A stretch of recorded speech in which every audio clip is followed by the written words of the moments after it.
We begin this morning with the confirmation of Donald Trump's latest nominee in a highly important position. Jeanine Pirro, the combative Fox News host and one of the most prominent and fiercest Trump allies, was confirmed last night as U.S. Attorney for the District of Columbia. She was obviously confirmed along party lines. Trump announced Pirro as his interim U.S. Attorney for Washington, D.C. back in May after pulling the nomination for longtime right-wing activist Ed Martin, who faced opposition to his nomination due to his defense of January 6th rioters. As for Pirro, she is a close friend of the president and is known for having repeatedly pushed conspiracy theories about voting in the aftermath of Trump's 2020 election loss. She also came up in litigation filed by Dominion Voting Systems. You probably remember Fox News and Dominion reached a settlement of more than $787 million in a defamation lawsuit in 2023. Joining us now, Rena Shaw, political strategist, former senior GOP congressional advisor, and principal and founder of Relax Strategies, and Norm Eisen, former special counsel and special assistant to President Obama and executive chair of the State Democracy Defenders Fund. Before we start, I want to play some sound from Jeanine Pirro over the years to help set the scene for the conversation. What you've got is a weaponized Department of Justice, Department of FBI, and CIA. We saw it from the time he came down that escalator. And you've got a politicized attorney general, a judge who is biased, trying to take down someone they consider their enemy. That search warrant and the subsequent execution of that warrant was nothing more than a subterfuge, a fishing expedition to get whatever they can against this man. There is a cleansing needed in our FBI and Department of Justice. It needs to be cleansed of individuals who should not just be fired, but who need to be taken out in handcuffs. Sounds very normal there. Norm, I want to start with you because what that showed and what is becoming more and more clear, if it wasn't already clear for everyone already, is that to get any type of position with Donald Trump, you have to show love for Donald Trump, right? It's loyalty for Donald Trump, years-long love for Donald Trump, and also sometimes the disdain for the agency that you're going to be a part of, right? You hear her there hitting the DOJ, talking and lying about the weaponization of the DOJ, and also pushing Trump's conspiracy theories.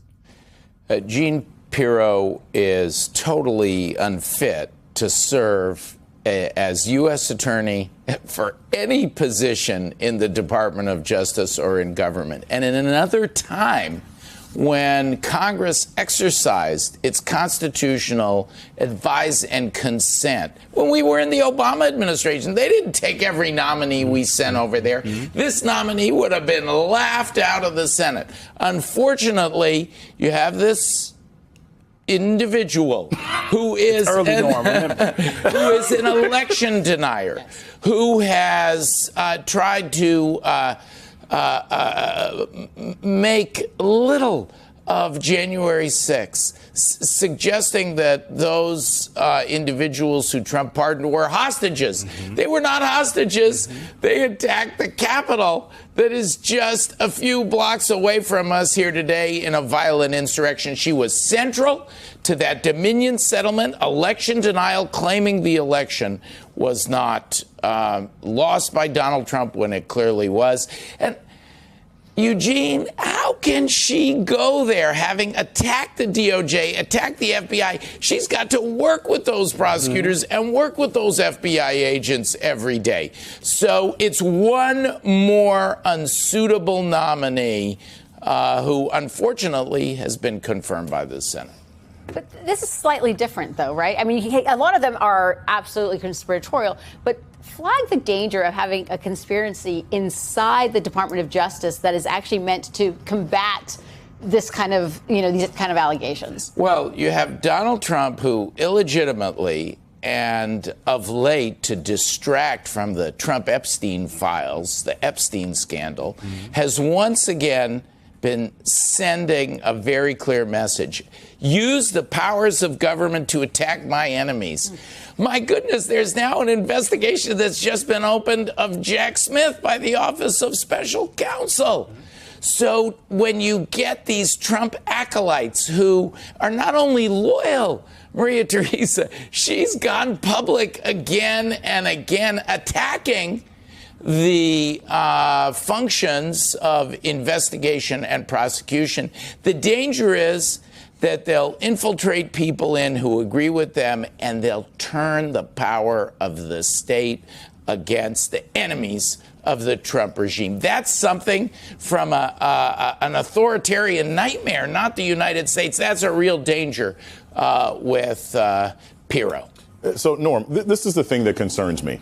On the scale of ranking competence, which we see a lot of in the Trump administration, you got everything from Pete Hegseth, who clearly doesn't know the job and can't figure out how to use text messages properly. And on the other end, you have people like Dan Bongino, who doesn't want to show up to work on a regular basis.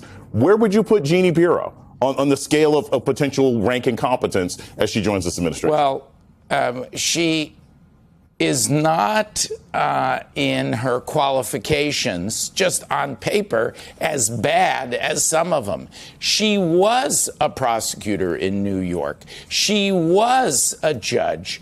I hear from my friends in that office that she actually, unlike Ed Martin, her predecessor, who was bounced by the Senate, one of the rare examples of using the senatorial powers, the MAGA majority in the Senate has flushed their constitutional authority.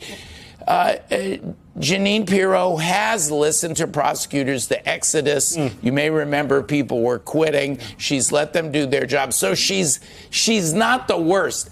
But that's not saying much in this administration. Very low bar. So low bar. Very low bar. The bar's on the floor. These statements that the January 6th insurrectionists, many of whom violently attacked the law enforcement she now has to work with, that they were hostages, or Fox News had to pay $787 million in part because of her statement. She runs through, look at those pleadings again, what was filed in the Dominion She's case. all up it. She's all up it. all through it. Rena, I want to get to you because in the Dominion lawsuit, what we saw in some of that discovery, I love some discovery. Her own team, people closest to her at Fox News, called her, quote, their words not mine, a reckless maniac who is nuts, also a quote, who pushes conspiracy theories and should never be on live television. This is people that worked with her at Fox News, not anybody up here. Yeah.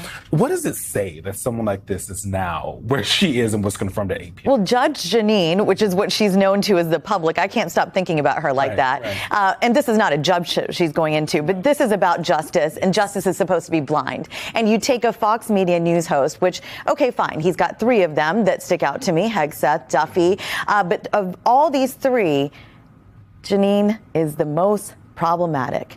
Jeanine Pirro is a naked partisan, and that is why I think President Trump could have done better. This is somebody that, fine, you can tell. Yes, you heard right. Fox News, loudmouth conspiracy theorist Pirro, who has questions about her mental health in the Dominion case, is now at the heart of the American justice system. Think about it. One of the main suspects in a case that cost Dominion $787 million in damages is now responsible for administering justice. So Trump made his classic move again. He put loyalty before competence, but it would be naive to be surprised for this man. Loyalty is a sacred principle above the Constitution. In fact, everyone in his administration shares one common trait. They either hosted a television show or orchestrated at least one FBI conspiracy. Let's look at Pirro's past. She was a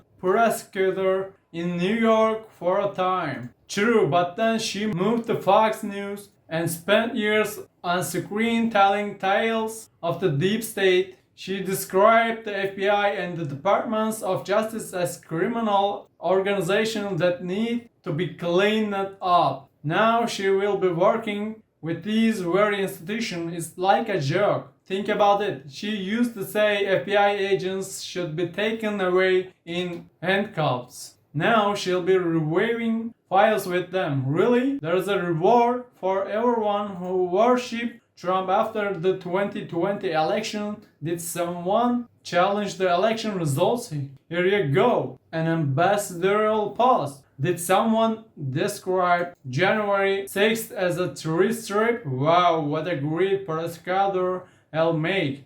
Justice is no longer a career but a Trump medal given to those who passed. And look, this isn't just about Jeanine Pirro. This is the latest chapter in Trump's efforts to turn government institution into his personal loyalty. Army, remember how hard he worked to undermine institutions from the inside between 2016 and 2020. Everyone from the CIA to the CDC had to pass the "Are you loyal enough to Trump?" test. Now in his second term, he is playing the same game, but more brazenly, as if the scandal of the previous term weren't enough. Now he's bringing in someone who has targeted the DOJ itself to lead the DOJ. This is sabotage of America's democratic structure, and they are presenting it as if it were a normal appointment. Sorry, but